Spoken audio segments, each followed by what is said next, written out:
Well, howdy folks, and welcome back to day 4 of the mini bike build. I mean, it's not 4 elapsed days, but the 4th video in the series. And as you can see, I've done a lot of work off camera. Today I'm gonna go over all the little custom things that I did to kind of make it my own. I'm gonna talk about the performance of the bike and then finish up with kind of talking about what I think of the kit and Go Power Sports in general.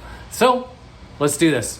Okay, to talk about some of these modifications, I'm just gonna hand hold the camera and walk around here. So first things first, let's talk about the theme, 3 Friends Remembered. And this is obviously dedicated to my 3 friends that passed away. I had one that passed away in 2011, who I've talked about in some previous videos, and then 2 that passed away in 2023.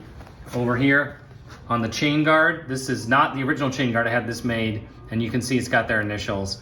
We got Ryan Croft, Andy Wassum, and Barry Schmetter, my 3 buddies that are no longer with us. And then back here on the rear fender, we've got Gone But Not Forgotten in a kind of Star Wars font. So that's kind of the theme of it here.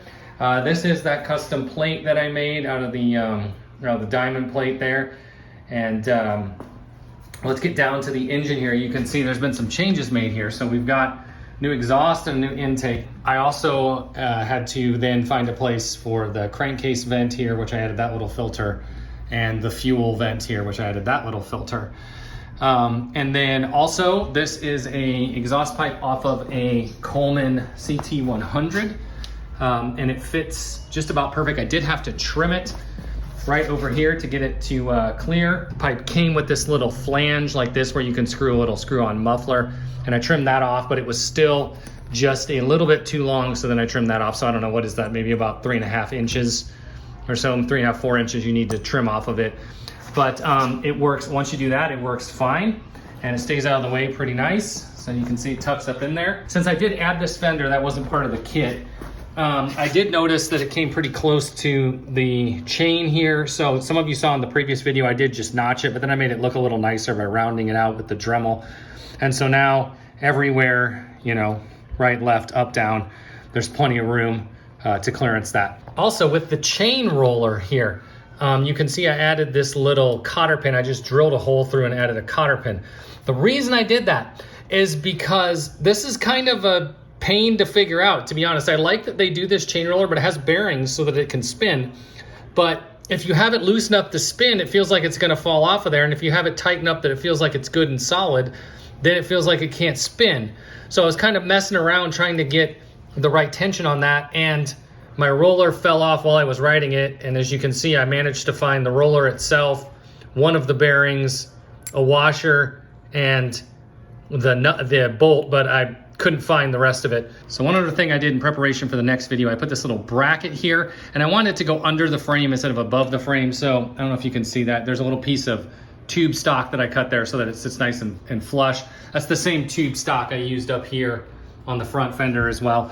So I just kind of cut that. So that's where I'm gonna mount the tail light when I get around to that. So again, that'll come in a future video. And over here in the corner, you can see some of the parts for the lights. I also got a header support that I'll have to figure out once I am positive that I like this exhaust. I'll have to put that on there. But overall, that's kind of the mods that I did to it, how it looks. I'm really pleased with the way the paint job came out. I think it looks great.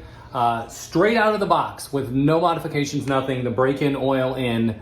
I did a top speed run with it, and during that top speed run, it hit 21 miles per hour. Of course, it did not give me a 0 to 30 time because, you know, it never got to 30. So that is straight out of the box. Then I went back and I backed out the throttle stop just a little bit. There's a throttle stop screw on the other side, and I backed that out just a little bit. I'm talking just a few turns. And then I put a zip tie through the governor spring it doesn't make it solid, but just so it doesn't quite let it stretch as far. And just doing those couple things, I went back and did another top speed run, and the second top speed run was 29 miles an hour. However, it did give me a 0 to 30 time, so I'm not sure what happened there. If it was like 29.5 and it counted it as a 0 to 30, but it didn't, I don't know. Then I did the mod where I did the exhaust and the air filter to let it breathe a little better. And after those mods, it did 35 miles an hour. Now, all 3 of those top speed runs were done on the same street with the same break-in oil. But I'll tell you what, since the mods that I did, it does feel a lot faster. It just feels like a lot better performer. Now, I'm not sure how much time and money I'm gonna put into this engine, because you can build these up and put cams and springs and all that kind of stuff in them, but you're gonna get into, you're gonna get into $300-400 pretty quickly when you start doing that. You can go up to Harbor Freight right up the street for $150, buy a Predator 212 brand new. It's got 6.5 horsepower. It adds 3 horsepower to this thing for $150. I mean, it probably doesn't make a lot of sense to keep building this out, but for now, I'm just gonna enjoy it as it is and deal with that later. So again, that might show up in future vids. Okay folks, so what do I think of this kit and Go Power Sports in general? So keep in mind, I have ridden motorcycles, I have ridden ATVs, I've done some minor work on them, but I've certainly never built anything from scratch. So my first time doing it, and I am super impressed with this kit. It was very well laid out. Go Power Sports has a video on their website that shows you how to put it together. Side note, I do wish they had like a downloadable instruction as well, like a PDF one. The couple things that I noticed, these holes here you have to drill out, and it does say that in their video that you may have to drill out these holes, and I did have to drill out those holes.